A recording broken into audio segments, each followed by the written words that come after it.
Hi, ಎಲ್ಲರಿಗೂ ನಮಸ್ಕಾರ. ನಾನಿವತ್ತೊಂದು ಅಳತೆ ಬ್ಲೌಸ್ನ ತೊಗೊಂಡು ಯಾವ ರೀತಿ ಕಟ್ ಮಾಡೋದು ಅಂತ ಹೇಳಿ ನಿಮಗೆ ತೋರಿಸ್ಕೊಡ್ತೀನಿ. ಅಳತೆ ಬ್ಲೌಸು ಏನಿದೆ ಅದೇ ಸೇಮ್ ಮೆಷರ್ಮೆಂಟು. ಈ ಮೆಷರ್ಮೆಂಟ್ನ ಯಾವ ರೀತಿ ತೊಗೋಬೇಕು, ಯಾವ ರೀತಿ ತೊಗೊಂಡು ಕಟಿಂಗ್ನ ಮಾಡಿದ್ರೆ ಈಸಿಯಾಗಿರುತ್ತೆ ಅಂತ ಹೇಳಿ ನಿಮಗೆ ಸಿಂಪಲ್ ಮೆಥಡಲ್ಲಿ ತೋರಿಸ್ಕೊಡ್ತೀನಿ. ಈ ಸೈಜ್ ಬಂದು 38 ಸೈಜು. ಈ 38 ಸೈಜ್ ಇರೋದ್ರಿಂದ ಅಳತೆನ ಎಷ್ಟು ತೊಗೋಬೇಕು, ಯಾವ ರೀತಿ ತೊಗೊಳ್ಳೋದು ನೋಡಿ. ಅಳತೆ ಬ್ಲೌಸು ಈ ರೀತಿ ಇದೆ. ಅಳತೆ ಬ್ಲೌಸ್ ಬಂದು ಚೆಸ್ಟ್ ರೌಂಡ್ ಬಂದು 38, ವೇಸ್ಟ್ ರೌಂಡ್ ಬಂದು 37 ಇಂಚಸ್ಸು. ಈ ಮೆಷರ್ಮೆಂಟನ್ನು ನಾನು ಅಳತೆ ಬ್ಲೌಸು ಇದೆ ನನ್ನ ಹತ್ರ, ಮೈ ಮೆಷರ್ಮೆಂಟು ಇದೆ. ಸೊ ಇವತ್ತು ಅಳತೆ ಬ್ಲೌಸ್ ಕೊಟ್ಟಿದ್ದಾರೆ. ಅಳತೆ ಬ್ಲೌಸ್ ಏನಿದೆ ಅದೇ ರೀತಿಯೇ ಹೊಲಿಬೇಕಂತೆ. ಅದಕ್ಕೆ ಅದನ್ನು ಯಾವ ರೀತಿ ಅಳತೆ ಬ್ಲೌಸ್ ಯಾವ ರೀತಿ ಇದೆ ಅದೇ ರೀತಿ ಬರಬೇಕು ಅಂದರೆ ಯಾವ ರೀತಿ ಕಟ್ ಮಾಡ್ಕೋಬೇಕು ಅಂತ ಹೇಳಿ ನಾನು ಈ ಕಟಿಂಗಲ್ಲಿ ತೋರಿಸ್ಕೊಡ್ತೀನಿ. ಫಸ್ಟಿಗೆ ಮೊದಲಿಗೆ ನಾನು ಈ ರೀತಿ ಲೈನಿಂಗ್ನ ತೊಗೊಂಡಿದ್ದೀನಿ. ಲೈನಿಂಗ್ ಬಂದು ನಮಗೆ ಈ ಅಳತೆಗೆ ಒಂದು 110 ಲೈನಿಂಗ್ ಬೇಕಾಗುತ್ತೆ. ಲೈನಿಂಗ್ನ ಯಾವ ರೀತಿ ಇಟ್ಕೋಬೇಕು, ಲೈನಿಂಗ್ನ ಯಾವ ರೀತಿ ಇಟ್ಕೊಂಡ್ರೆ ನಮಗೆ ಬ್ಲೌಸು ನೀಟಾಗಿ ಕೂರುತ್ತೆ ಅನ್ನೋದು ನಾನು ನಿಮಗೆ ಒಂದು ಇನ್ಫಾರ್ಮೇಷನ್ ಕೊಡ್ತೀನಿ. ಯಾವತ್ತು ಲೈನಿಂಗ್ನ ಈ ರೀತಿ ಉದ್ದ ಪನ್ನದಲ್ಲೇ ಇಟ್ಕೊಳ್ಳಿ. ಎಡ್ಜಸ್ ಈ ರೀತಿ ಇರಬೇಕು. ಎಡ್ಜಸ್ ನಮ್ಮ ಕಡೆ ಮಾಡಿ ಇಟ್ಕೋಬೇಕು. ಫ್ರಂಟ್ನ ಕಟ್ ಮಾಡೋದಾದರೆ ಎಡ್ಜಸ್ನ ನಮ್ಮ ಕಡೆ ಮಾಡಿ ಇಟ್ಕೋಬೇಕು. ಬ್ಯಾಕ್ ಕಟ್ ಮಾಡೋದಾದರೆ ಈ ರೀತಿಯಾಗಿ ಬ್ಯಾಕ್ನ ನಾವು ತೊಗೋಬೇಕಾಗುತ್ತೆ. ಸೊ ನಾನು ಫಸ್ಟಿಗೆ ಫ್ರಂಟ್ನ ಕಟ್ ಮಾಡ್ತಾ ಇದ್ದೀನಿ. ಫ್ರಂಟ್ ಕಟ್ ಮಾಡ್ತಾ ಇರೋದ್ರಿಂದ ನಾನು ಎಡ್ಜಸ್ಸನ್ನು ಈ ರೀತಿ ಎಡ್ಜಸ್ ಇರೋದನ್ನು ನನ್ನ ಕಡೆ ಮಾಡಿ ಇಟ್ಕೊಂಡಿದ್ದೀನಿ. ಈಗ ನಾನು ಮೆಷರ್ಮೆಂಟ್ನ ಹಾಕಿ ಕಟ್ ಮಾಡೋದನ್ನ ನಿಮಗೆ ತೋರಿಸ್ಕೊಡ್ತೀನಿ. ಬನ್ನಿ. ಬೇಕಾಗಿರುವಂಥ ಥಿಂಗ್ಸ್ ಏನಪ್ಪ ಅಂದರೆ ಒಂದು ಸ್ಕೇಲು, ಒಂದು ರೌಂಡು ಓವಲ್ ಸ್ಕೇಲು, ಒಂದು ಕತ್ರಿ, ಮಾರ್ಕರು, ಇಷ್ಟನ್ನು ತಗೊಂಡು ನಾವು ಮೇಯ್ನು ನಮ್ಮ ಹತ್ರ ಇಟ್ಕೊಂಡಿರಬೇಕು. ಟೇಪ್ ಕೂಡ ತೊಗೋಬೇಕು. ಈಗ ಇದನ್ನು ಯಾವ ರೀತಿ ಅಳತೆ ಹಾಕಿ ಕಟ್ ಮಾಡೋದು ಅಂತ ಹೇಳಿ ನಿಮಗೆ ತೋರಿಸ್ಕೊಡ್ತೀನಿ. ಮೊದಲಿಗೆ ನಾವಿಲ್ಲಿ ಒಂದು ಸ್ಟ್ರೈಟಾಗಿ ಒಂದು ಸ್ಕೇಲಲ್ಲಿ ಮಾರ್ಕ್ನ ಮಾಡ್ಕೊಳ್ಳೋಣ. ಈ ರೀತಿ ಮಾರ್ಕ್ನ ಮಾಡ್ಕೋಬೇಕು. ಅದೇ ರೀತಿ ಇಲ್ಲೂ ಕೂಡ ಒಂದು ಲೈನ್ಸ್ನ ಹಾಕ್ಕೊಳ್ಳಿ. ಫಸ್ಟಿಗೆ ಈ ಕಡೆ ಒಂದು ಲೈನ್ಸು, ಈ ಕಡೆ ಒಂದು ಲೈನ್ಸ್ನ ಮೊದಲಿಗೆ ನಾವು ಹಾಕ್ಕೊಡೋದು. ಯಾವುದೇ ಮೆಷರ್ಮೆಂಟಿಗಲ್ಲ, ಸುಮ್ಮನೆ ನಮಗೆ ಲೈನ್ಸ್ ಮೆಷರ್ಮೆಂಟ್ ಹಾಕೋಕ್ಕೆ ಲೈನ್ಸಿಗೋಸ್ಕರ ಈ ರೀತಿ ಮಾರ್ಕ್ನ ಮಾಡ್ಕೋಬೇಕು. ಈ ರೀತಿ ಲೈನ್ಸ್ ಹಾಕ್ಕೊಳ್ಳಿ. ಇವಾಗ ನಾನು ಅಳತೆನ ಫಸ್ಟಿಗೆ ಯಾವ ಅಳತೆ ತೊಗೋಬೇಕು ಅಂತ ಹೇಳಿ ತೋರಿಸ್ತೀನಿ. ಮೊದಲಿಗೆ ಲೆಂತ್ ತೊಗೊಳ್ಳೋಣ. ಈ ರೀತಿ ಕಪ್ಸಿಂದ ಲೆಂತ್ ತೊಗೋಬೇಕು. ಫಸ್ಟಿಗೆ ಲೆಂತ್ ತೊಗೊಳೋದ್ರಿಂದ ನಮಗೆ ಬೇರೆ ಎಲ್ಲ ಅಳತೆಗಳನ್ನು ತೊಗೊಳೋಕ್ಕೆ ಈಸಿ ಆಗುತ್ತೆ. ಈಗ ನಾನು ಶೋಲ್ಡರ್ ಪಟ್ಟಿ ಇಲ್ಲೇನಿದೆ ಈ ಶೋಲ್ಡರ್ ಪಟ್ಟಿಯಿಂದ ಕಪ್ಸ್ ಪಟ್ಟಿವರೆಗೂ ಲೆಂತ್ನ ಹಿಡಿದು ಮೆಷರ್ಮೆಂಟ್ನ ಮಾಡ್ತಾಯಿದ್ದೀನಿ. ಇದು ಬಂದು 13.5 ಇಂಚಸ್ ಇದೆ. 13.5 ಇಂಚಸ್ ಇರೋದ್ರಿಂದ 1 ಇಂಚ್ ಅಳತೆ ಬ್ಲೌಸ್ಗಳಲ್ಲಿ 1 ಇಂಚ್ ಎಕ್ಸ್ಟ್ರಾ ಸೇರಿಸಿ 14.5 ಇಂಚಿಗೆ ಈ ರೀತಿ ಕೆಳಗಡೆ ನಾನೇನು ಲೆಂತ್ ಮಾಡಿದ್ದೀನಿ ಆ ಲೆಂತಿಂದ ಇಟ್ಕೊಂಡು ಮೇಲ್ಗಡೆಗೊಂದು ಮಾರ್ಕ್ನ ಮಾಡ್ಕೊಳ್ಳಿ. ಮಾರ್ಕ್ ಮಾಡ್ಕೊಂಡಾದ್ಮೇಲೆ ಇದಕ್ಕೊಂದು ಸ್ಟ್ರೈಟಾಗಿ ಲೈನ್ ಹಾಕ್ಕೊಳ್ಳೋಣ. ಈ ರೀತಿ ಮತ್ತೆ ಅಳತೆ ಬ್ಲೌಸ್ನ ತೊಗೊಂಡು ನಿಮಗೆ ಎಷ್ಟು ನೀಟಾಗಿ ಸಾಧ್ಯವಾಗುತ್ತೆ ಅಷ್ಟು ನೀಟಾಗಿ ಅಳತೆ ಬ್ಲೌಸ್ನ ಇಟ್ಕೊಳ್ಳಿ. ನಿಮಗೆ ಡೀಪ್ ತೊಗೋಬೇಕಾಗತ್ತೆ, ಇದನ್ನು ತೊಗೋಬೇಕು. ಹೊಸ್ದಾಗಿ ಕಲಿಯೋವಂಥವ್ರಿಗೆ ಇವೆಲ್ಲ ಬೇಕಾಗತ್ತೆ. ಸ್ವಲ್ಪ ಕಲ್ತಿರೋ ಅಂಥವ್ರಿಗೆ ಇವೇನೂ ಬೇಡ್ದೇ ಈಸಿಯಾಗಿ ಕಟ್ ಮಾಡೋದನ್ನ ತೋರಿಸ್ಕೊಡ್ತೀನಿ. ಈಗ ನಾನು ಶೋಲ್ಡರಿಂದ ಡೀಪ್ನ ತೊಗೋತಾ ಇದ್ದೀನಿ. ಶೋಲ್ಡರಿಂದ ಡೀಪ್ ಬಂದು 7 ಸೆಂಟ್ರಿಗೆ ತೊಗೋತಾ ಇದ್ದೀನಿ. ಸೆಂಟರ್ಗೆ ಇಟ್ಕೋಬೇಕು ಅಳತೆ ಬ್ಲೌಸ್ಗಳಲ್ಲೆಲ್ಲ. ಈಗ ರೌಂಡ್ ಶೇಪ್ ಆಗಿರೋದ್ರಿಂದ ಈಗ 7.5 ಇಂಚಸ್ಸು ಫ್ರಂಟ್ನ ಡೀಪ್ ಬರ್ತಾ ಇದೆ. ಅದ್ರ ಜೊತೆಗೆ ಶೋಲ್ಡರ್ ಪಟ್ಟಿಯನ್ನು ಕೂಡ ತೊಗೋತಾ ಇದ್ದೀನಿ. ಶೋಲ್ಡರ್ 2.25 ಇಂಚಸ್ ಇದೆ. 2.25 ಇಂಚಸ್ಸು ಪ್ಲಸ್ 7.5 ಇಂಚು ಡೀಪು. ಇವರ ಅಳತೆಗೆ ಬ್ರಾಡ್ ಬಂದು 1.25 ಇಂಚಿಗೆ ಬ್ರಾಡ್ನ ಮಾಡ್ಕೋತಾ ಇದ್ದೀನಿ, ಅಂದರೆ ಡೀಪಿನ ಬ್ರಾಡು. ಈಗ ನಾನು ಇದಕ್ಕೆ ಇವರ ಅಳತೆಗೆ ಈ ಬ್ರಾಡ್ನ ಡೀಪ್ ತೊಗೊಂಡಾದ್ಮೇಲೆ ನಮಗೆ ಶೋಲ್ಡರ್ ಪಟ್ಟಿನ ತೊಗೋಬೇಕು. ಶೋಲ್ಡರ್ ಪಟ್ಟಿ ಬಂದು 2.25 ಇಂಚಸ್ ಇದೆ. ಅದಕ್ಕೆ ನಾವು 1 ಇಂಚ್ ಎಕ್ಸ್ಟ್ರಾ ಸೇರಿಸಿ 3.25 ಇಂಚಿಗೆ ಮಾರ್ಕ್ನ ಮಾಡ್ಕೊಳ್ಳೋಣ. ಅದಾದಮೇಲೆ ಡೀಪ್ ಬಂದು 7.5 ಇತ್ತು. 7.5ಗೆ ಡೀಪ್ನ ಮಾರ್ಕ್ ಮಾಡ್ಕೊಳ್ಳಿ. ಅದೇ ರೀತಿಯೇ ಮಾರ್ಕ್ ಮಾಡ್ಕೋಬೇಕು.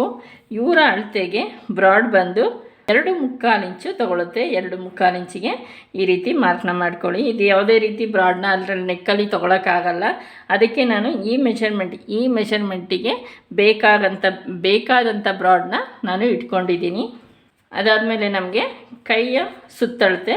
ಕೈಯ ಸುತ್ತಳತೆಗಿಂತನೂ ನಮಗೆ ಕೈಯ ಆಲ್ಮೋನ್ಸಿನ ಲೆಂತ್ ಎಷ್ಟು ಬರುತ್ತೆ ಚೆಕ್ ಮಾಡ್ಕೊಳ್ಳೋಣ. ಆಲ್ಮೋನ್ಸಿನ ಲೆಂತ್ ಬಂದವರಿಗೆ 5 ಇಂಚಸ್ ಸಾಕು. 5 ಇಂಚಿಗೆ ಮಾರ್ಕ್ನ ಮಾಡ್ಕೊಳ್ಳಿ. ಅಲ್ಲೇನು ಲೆಂತ್ನ ನಾವು ಈ ರೀತಿ ತೊಗೋತೀವಿ ಅದೇ ರೀತಿ ಲೆಂತಿಗೆ ನಾವು ಮಾರ್ಕ್ ಮಾಡ್ಕೋಬೇಕು. ಹಿಂಗೆ ಫಸ್ಟ್ ಸ್ಟ್ರೈಟಾಗಿ ತೊಗೊಂಡಿರ್ತೀವಲ್ಲ ಆ ಸ್ಟ್ರೈಟಿಗೆ ನಾವು ಮಾರ್ಕ್ನ ಮಾಡ್ಕೋಬೇಕು ಫಸ್ಟ್. ನೆಕ್ಸ್ಟ್ ಅದಾದಮೇಲೆ ನಮಗೆ ಆಲ್ಮೋನ್ಸಿನ ಸುತ್ತಳತೆ. ಈಗ ನಮಗೆ ಇಲ್ಲಿ ಉಕ್ಸ್ ಏನಿದೆ ಉಕ್ಸ್ ಪಟ್ಟಿಯಿಂದ ಈ ರೀತಿ ಕ್ರಾಸಾಗಿ ತೊಗೋಬೇಕು. 10 ಇಂಚಸ್ಸು ಬರ್ತಾ ಇದೆ. ಯಾವುದೇ ರೀತಿ ಎಳೆಯೋ ಅವಶ್ಯಕತೆ ಇಲ್ಲ, ಯಾಕಂದರೆ ಯಾವುದೇ ಥರ ಸುಕ್ಕಾಗಿಲ್ಲ. ಅದಕ್ಕೆ ನಾನು ಸ್ಟ್ರೈಟಾಗಿ ಇಟ್ಕೊಂಡು ತೊಗೋತಾ ಇದ್ದೀನಿ. 10 ಇಂಚ್ ಬರ್ತಾ ಇದೆ. ಫಸ್ಟ್ ಇದಕ್ಕೆಲ್ಲ ಮಾರ್ಕ್ ಮಾಡ್ಕೊಳ್ಳೋಣ. ಈ ರೀತಿಯಾಗಿ ಮಾರ್ಕ್ನ ಮಾಡ್ಕೊಳ್ಳಿ. ನಾವು ಮೆಷರ್ಮೆಂಟ್ ಏನು ಹಾಕಿರ್ತೀವಿ ಅದಕ್ಕೆ ಮಾರ್ಕ್ ಮಾಡ್ಕೊಳ್ಳೋದ್ರಿಂದ ನಿಮಗೆ ಬ್ಲೌಸ್ಗಳು ಈ ರೀತಿ ಮಾರ್ಕ್ನ ಮಾಡ್ಕೋಬೇಕು. ಈಗ ನಾನು ಚೆಸ್ಟ್ ಸುತ್ತಳತೆ ಬಂದು 10 ಇಂಚ್ ತೊಗೊಂಡಿದ್ದೆ. ಇಲ್ಲಿಂದ ಮೆಷರ್ಮೆಂಟ್ನ ಮಾಡಿ ನೋಡಿ, ಈ ರೀತಿ 10 ಇಂಚಿಗೆ ನಾನು ಮಾರ್ಕ್ನ ಮಾಡ್ತಾಯಿದ್ದೀನಿ. ಈ ರೀತಿಯಾಗಿ ಮಾರ್ಕ್ ಮಾಡ್ಕೊಳ್ಳಿ. ಈಗ ನಮಗೆ 9.5 ಇಂಚು 1 ಪಾಯಿಂಟ್ ಬರ್ತಾ ಇದೆ. ಈ ಪಟ್ಟಿ ಲೆಂತು ಕೂಡ ನಮ್ಗೆ ಎಷ್ಟು ಬೇಕಾಗುತ್ತೆ ಅಂತ ಕನ್ಫ್ಯೂಸ್ ಇದ್ದರೆ ಈ ರೀತಿ ಇಟ್ಕೊಳ್ಳಿ. ಈ ರೀತಿ ಮೆಷರ್ಮೆಂಟ್ನ ಚೆಕ್ ಮಾಡ್ಕೊಳ್ಳಿ. ನೋಡಿ 4 ಇಂಚ್ ಬರ್ತಾ ಇದೆ. 4 ಇಂಚಿಗೆ 1 ಇಂಚು ಎಕ್ಸ್ಟ್ರಾ ಸೇರಿಸಿ 5 ಇಂಚಿಗೆ ಮಾರ್ಕ್ನ ಮಾಡ್ಕೋಬೇಕು. ಈ ರೀತಿ ಮಾರ್ಕ್ನ ಮಾಡ್ಕೊಳ್ಳಿ. ಆವಾಗ ನಿಮಗೆ 2 ಇಂಚು 1.5 ಇಂಚು ನಿಮಗೆ ಬೈಂಡಿಂಗ್ ಪಟ್ಟಿ ಕ್ರಾಸಿಗೆ ಇಲ್ಲಿ ನಿಮಗೆ 5 ಇಂಚಿಗೆ ಮಾರ್ಕ್ ಮಾಡ್ಕೋತಾ ಇದ್ದೀನಿ. ಈ ರೀತಿ ಕ್ರಾಸಾಗಿ ಒಂದು ಲೈನ್ಸ್ನ ಮಾರ್ಕ್ ಮಾಡ್ಕೊಳ್ಳಿ. ಆರ್ಮೋನ್ಸಿಗೆ ಮಾರ್ಕ್ ಮಾಡ್ಕೋಬೇಕು. ಈ ರೀತಿ ಕರೆಕ್ಟಾಗಿ ಇದಕ್ಕೂ ಟಚ್ ಆಗೋ ರೀತಿ ಇಟ್ಕೊಂಡು ಮಾರ್ಕ್ ಮಾಡ್ಕೊಳ್ಳಿ. ಈ ರೀತಿ ಮಾರ್ಕ್ನ ಮಾಡ್ಕೋಬೇಕು. ಈಗ ನಾವು ಇದಕ್ಕೆ ಕಪ್ಸಿನ ಮಾರ್ಕ್ನ ಮಾಡ್ಕೋಬೇಕು. ಕಪ್ಸಿಂದು ಮೆಷರ್ಮೆಂಟ್ ಏನಪ್ಪ ಅಂತ ಅಂದರೆ ಅದರಲ್ಲೇ ಏನು ನೋಡ್ಕೋಬೇಕು ಅಂತ ಏನಿಲ್ಲ. ಅದಕ್ಕೊಂದು ಈಸಿ ಟಿಪ್ಸಲ್ಲಿ ಹೇಳ್ಕೊಡ್ತೀನಿ. ಒಂದು ಲೆಂತ್ ತೊಗೊಳ್ಳಿ. ಈ ಲೆಂತಲ್ಲಿ 3 ಭಾಗ ಮಾಡಿದ್ರೂ ನಿಮಗೆ ಮೆಷರ್ಮೆಂಟು ಸಿಗುತ್ತೆ. ಈಗ ನಮಗೆ ಇದರಲ್ಲಿ ನಮಗೆ ಎಷ್ಟು ಕಪ್ಸಿಗೆ ಡಾಟಿಗೆ ಪಾಯಿಂಟ್ ಬಿಡಬೇಕು ಅಂತ ಅಂದರೆ 10.25 ಇಂಚಿಗೆ ಇಲ್ಲ 10.5 ಇಂಚಿಗೆ ಪಾಯಿಂಟ್ನ ಬಿಡಬೇಕು. ಈ ರೀತಿ ಪಾಯಿಂಟ್ನ ಮಾಡ್ಕೊಳ್ಳಿ. ಅದಕ್ಕೆ ಒಂದು ಕರೆಕ್ಟಾಗಿ ಸೆಂಟ್ರಿಗೆ ಮಾರ್ಕ್ನ ಮಾಡ್ಕೊಳ್ಳಿ. ಅದೇ ರೀತಿ ಇದು ಕೂಡ ಮಾರ್ಕ್ನ ಮಾಡ್ಕೋಬೇಕು. ಈಗ ಇದು 1.25 ಇಂಚಿಂದು ಪಾಯಿಂಟಿಗೆ ಮಾರ್ಕ್ನ ಮಾಡ್ಕೋಬೇಕು. ಈ ರೀತಿ 1.5 ಇಂಚಿಗೆ ಗ್ಯಾಪ್ ಬಿಟ್ಟು ಪಾಯಿಂಟ್ನ ಮಾಡ್ಕೊಳ್ಳಿ. ಈಗ ನಮಗೆ ಇವೆಲ್ಲದಕ್ಕೂ ಬೇಕಾಗಿರೋಂಥ ಮೆಷರ್ ಬಂದು 2 ಇಂಚಿಗೆ ಮಾರ್ಕ್ನ ಮಾಡ್ಕೋಬೇಕು. ಇದು ಕೂಡ 2 ಇಂಚು, ಇಲ್ಲೂ ಕೂಡ 2 ಇಂಚಿಗೆ ಪಾಯಿಂಟ್ನ ಮಾಡ್ಕೋಬೇಕು. ಇದು ಮಾತ್ರ 1.5 ಇಂಚಿಗೆ ಪಾಯಿಂಟ್ನ ಮಾಡ್ಕೊಳ್ಳಿ. 1.5 ಇಂಚು ಇಲ್ಲ 1.25 ಇಂಚಿಗೆ ಪಾಯಿಂಟ್ನ ಮಾಡಿಕೊಂಡ್ರೆ ಸಾಕು. ಈ ಪಾಯಿಂಟ್ ಬಂದು 1.25 ಇಂಚಿಗೆ ಪಾಯಿಂಟ್ನ ಮಾಡ್ಕೋಬೇಕು. ಈ ರೀತಿ ಪಾಯಿಂಟ್ನ ಮಾಡಿಕೊಂಡ್ರೆ ಕರೆಕ್ಟಾಗಿ ನಿಮಗೆ ಡಾಟಿನ ಮೆಷರ್ಮೆಂಟು ಸರಿ ಹೋಗುತ್ತೆ.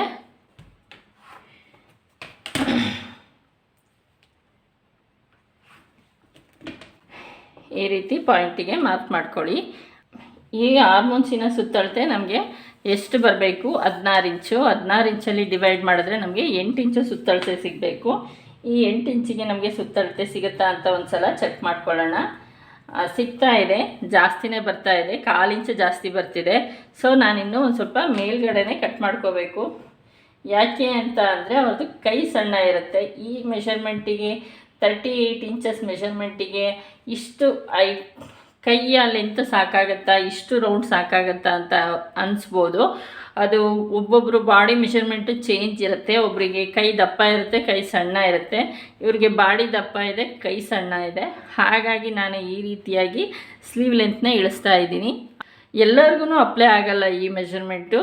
ಚೇಂಜಸ್ ಇದ್ದರಿಗೆ ಮಾತ್ರ ಈ ರೀತಿ ವ್ಯತ್ಯಾಸ ಆಗುತ್ತೆ. ಅದಕ್ಕೋಸ್ಕರ ನಾವು ಬ್ಲೌಸು ಕರೆಕ್ಟಾಗಿ ಬರಬೇಕು ಅಂತಂದರೆ ನಾವು ಈ ಟಿಪ್ಸನ್ನು ಫಾಲೋ ಮಾಡಬೇಕಾಗತ್ತೆ. ಈಗಿದು ನನಗೆ ಫ್ರಂಟ್ ಮೆಷರ್ಮೆಂಟು ಕಟ್ಟಿಂಗು ರೆಡಿಯಾಗಿದೆ. ಈಗ ಇದನ್ನು ನಾವು ಕಟ್ ಮಾಡ್ಕೊಳ್ಳೋಣ.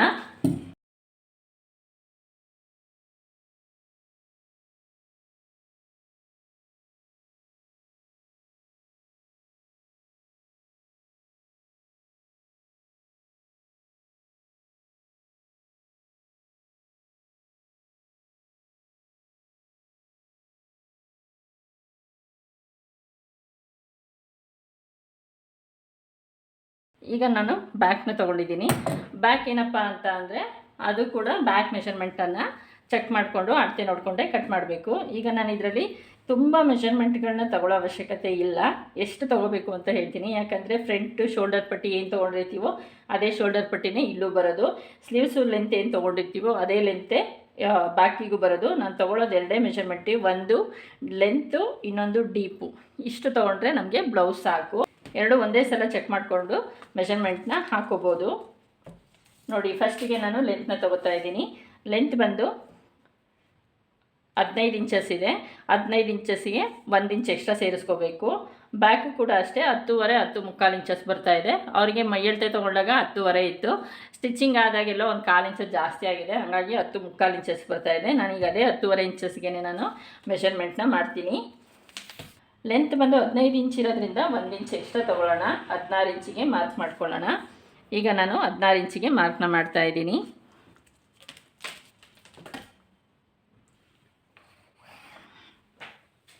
ಇಲ್ಲೂ ಕೂಡ ಅದೇ ರೀತಿಯೇ ಮಾರ್ಕ್ನ ಮಾಡ್ಕೋಬೇಕು.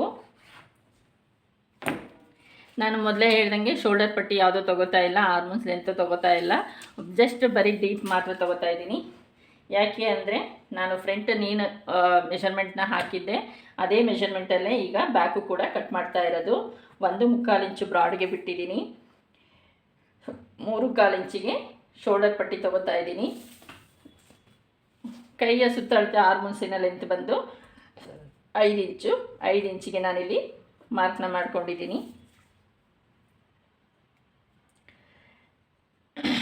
ಡೀಪ್ ಬಂದು 10.5 ಇಂಚು. 10.5 ಇಂಚಿಗೆ ನಾನು ಬ್ರಾಡ್ನ 2.25 ಇಂಚಿಗೆ ಮಾರ್ಕ್ ಮಾಡ್ತಾಯಿದ್ದೀನಿ. ಈಗ ಇದಕ್ಕೆಲ್ಲ ಮಾರ್ಕ್ನ ಮಾಡ್ಕೊಳ್ಳೋಣ.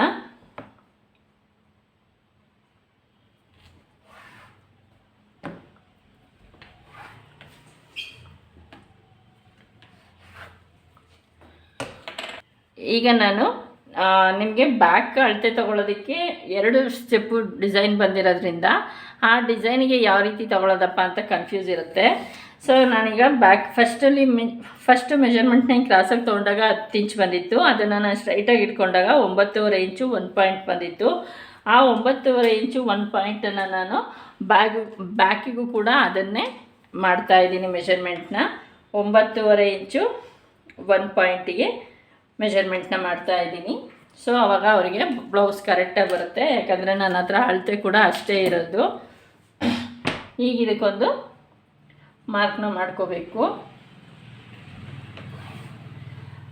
ಅದ್ರ ಜೊತೆಗೆ ಸ್ಟಿಚಿಂಗಿಗೂ ಕೂಡ 2 ಇಂಚ್ ಎಕ್ಸ್ಟ್ರಾ ಮಾರ್ಕ್ನ ಮಾಡ್ಕೊಳ್ಳಿ ಈ ರೀತಿ. ಈಗ ಇದಕ್ಕೆ ಒಂದು ರೌಂಡ್ ಶೇಪಲ್ಲಿ ಕ್ರಾಸಾಗಿ ಮಾರ್ಕ್ ಮಾಡ್ಕೊಳ್ಳೋಣ. ಈಗ ನನಗೆ 10.5 ಇಂಚು ಮೆಷರ್ಮೆಂಟ್ ಇರೋದ್ರಿಂದ ಅದಕ್ಕೆ ಸ್ವಲ್ಪ ಚೇಂಜಸ್ ಮಾಡ್ಕೋಬೇಕಲ್ವ. ಈಗ 8.5 ಇಂಚಿಗೆ ನಾನು ಈ ಡಿಸೈನ್ನ ಮಾರ್ಕ್ ಮಾಡ್ತಾಯಿದ್ದೀನಿ. 8.5 ಇಂಚಿಗೆ. ಈಗ ಇದಕ್ಕೆ ಬೇಕಾದಂಥ ಬ್ರಾಡ್ ಬಂದು 4 ಇಂಚು ಸಾಕು. 4 ಇಂಚಿಗೆ ಮಾರ್ಕ್ ಮಾಡ್ಕೊಳ್ಳಿ.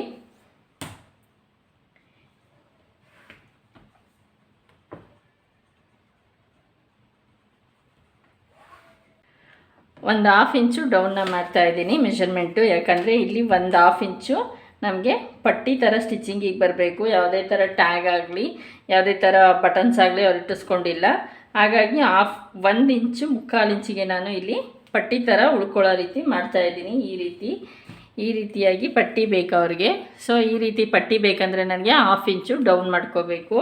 ಅದಕ್ಕೆ ನಾನು 1 ಇಂಚನ್ನು ಸ್ಟಿಚಿಂಗಿಗೆ ಬಿಡ್ತಾಯಿದ್ದೀನಿ. ಸ್ಟಿಚಿಂಗಿಗೆ ಬಿಡ್ತಾ ಇರೋದ್ರಿಂದ ಇಲ್ಲಿ ನಾನು 2 ಇಂಚಿಗೆ ಡೌನ್ ಮಾಡ್ಕೋತಾ ಇದ್ದೀನಿ ಡಿಸೈನ್ನ. ಈ ರೀತಿಯಾಗಿ ಲೈನ್ಸ್ ಹಾಕ್ಕೊಂಡು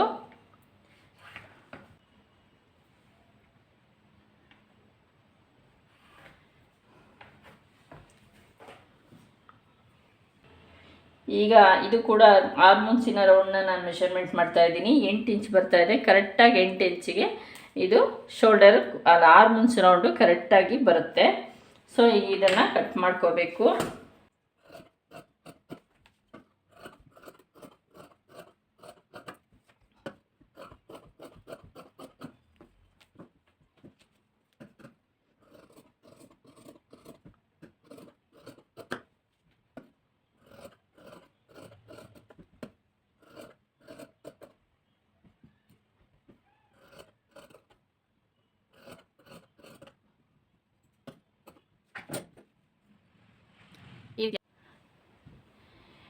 ಈಗ ನಮಗೆ ದೊಡ್ಡ ಸೈಜು ಬಾಡಿ ಆಗಿರೋದ್ರಿಂದ ಸ್ಲೀವ್ಸ್ ಎಷ್ಟು ಬರುತ್ತೆ, ಎಷ್ಟನ್ನು ಇಟ್ಕೋಬೇಕು ಅಂತ ಇದರಲ್ಲೂ ಕೂಡ ನಾನು ನಿಮಗೆ ತೋರಿಸ್ಕೊಡ್ತೀನಿ ನೋಡಿ. ಈ ರೀತಿ 2 ಫೋಲ್ಡಿಂಗಲ್ಲಿ ನಾವೇನು ಲೈನಿಂಗ್ ಕಟ್ ಮಾಡ್ಕೊಂಡಿದ್ದೀವಿ ಅದೇ ರೀತಿ ಈ ರೀತಿ 4 ಫೋಲ್ಡಿಂಗಲ್ಲಿ ಫೋಲ್ಡಿಂಗ್ ಮಾಡಿಕೊಡಿ. ಈಗ ನಾನು ಇಲ್ಲಿಗೆ ಒಂದು 1/2 ಇಂಚ್ ಬಿಟ್ಟು ನಾನು ಮಾರ್ಕ್ನ ಮಾಡ್ತಾಯಿದ್ದೀನಿ. ಅದು ಕೂಡ ನಾನು ಇಲ್ಲಿ ಸ್ಟ್ರೈಟಾಗಿ ಒಂದು ಲೈನ್ ಹಾಕ್ಕೊಂಡು ಇಲ್ಲಿ 1/2 ಇಂಚಿಗೆ ನಾನು ಒಂದು ಲೈನ್ಸ್ನ ಹಾಕ್ಕೋತಾ ಇದ್ದೀನಿ, ಯಾಕಂದರೆ ಇದು ವೇಸ್ಟೇಜ್ ಕಟಿಂಗಿಗೆ. ಈಗ ಸ್ಲೀವ್ಸ್ನ ತೊಗೊಳ್ಳೋಣ. ಸ್ಲೀವ್ಸ್ ಬಂದು ಇವ್ರದ್ದು ಏನಿದೆ ಅದೇ ಅಳ್ತೇನೆ, ಸೇಮು, ಏನು ಚೇಂಜಸ್ ಇಲ್ಲ. ಸ್ಲೀವ್ಸು 10 ಇಂಚು ಸ್ಲೀವ್ಸ್ ಇದೆ, 10 ಇಂಚಿಗೆ ಲೆಂತ್ನ ಮಾಡ್ಕೋಬೇಕು. ಈಗ 10 ಇಂಚಿಗೆ ಮಾರ್ಕ್ ಮಾಡ್ಕೊಳ್ಳೋಣ. ಇವರ ಮೆಜರ್ಮೆಂಟಿಗೆ 3 ಇಂಚಿಗೆ ಆರ್ಮ್ಸ್ನ ಇಳಿಸ್ಬೇಕು. ಈ ರೀತಿ ಒಂದು ಸ್ಟ್ರೈಟಾಗಿ ಲೈನ್ಸ್ ಹಾಕ್ಕೊಳ್ಳಿ. ನಿಮಗೆ ಬೇಕು ಅಂದರೆ ಇಲ್ಲೂ ಕೂಡ ಒಂದು ಸ್ಟ್ರೈಟಾಗಿ ಲೈನ್ಸ್ ಹಾಕೋಬೋದು. ಈ ರೀತಿ ಈ ಕಡೆನೂ 3 ಇಂಚ್ ಬರುತ್ತಾ ಅಂತ ಚೆಕ್ ಮಾಡ್ಕೊಳ್ಳಿ. ಇಲ್ಲೂ 3 ಇಂಚ್ ಬರುತ್ತೆ, ಇಲ್ಲೂ ಕೂಡ 3 ಇಂಚಿಗೆ ಲೆಂತ್ ಬರಬೇಕು. ಕೈಯ ಸುತ್ತಳತೆ ಬಂದು 7 ಇಂಚಿದೆ. ಈ ಕೈ ಸುತ್ತಳತೆ ಬಂದು 5.5 ಇಂಚಿದೆ. ಇದು ಬಂದು 7 ಇಂಚಿದೆ. ಇದನ್ನು ನಾನು ಕೈಯ ಸುತ್ತಳತೆ ಬಂದು 5.5 ಇಂಚು, ಇದಕ್ಕೆ ಮಾರ್ಕ್ ಮಾಡ್ಕೊಳ್ಳಿ. ಇದು ಬಂದು 7 ಇಂಚು. ಈಗ ಇದಕ್ಕೂ ಒಂದು ಸ್ಕೇಲಲ್ಲಿ ಮಾರ್ಕ್ ಮಾಡ್ಕೋಬೇಕು. ಅದೇ ರೀತಿ ಇಲ್ಲೂ ಕೂಡ ಸ್ಟಿಚ್ಚಿಂಗಿಗೆ 2 ಇಂಚ್ ಬಿಟ್ಟು ಮಾರ್ಕ್ನ ಮಾಡ್ಕೋಬೇಕು. ಈಗ ನಾವು ಇಲ್ಲಿ ಒಂದು ರೌಂಡ್ ಶೇಪ್ನ ಮಾರ್ಕ್ ಮಾಡ್ಕೊಳ್ಳೋಣ, ಸುಮ್ಮನೆ ಕಚ್ಚಾ ಕಟ್ ಮಾಡೋಕ್ಕೆ. ಅದ್ರ ಜೊತೆಗೆ ನಮಗೆ ಇನ್ನೊಂದು 1/2 ಇಂಚ್ ಬೇಕು ಅಂದರೆ ಈ ರೀತಿ ರೌಂಡ್ ಶೇಪಿಗೆ ಕಟ್ ಮಾಡಬೇಕು. ಸೊ ಮೊದಲು ನಾನು ಇದನ್ನು ಕಟ್ ಮಾಡ್ತಾ ಇದ್ದೀನಿ. ಈಗ ನಾವು ಇದನ್ನು ಕಟ್ ಮಾಡ್ಕೊಳ್ಳೋಣ. ಕರೆಕ್ಟ್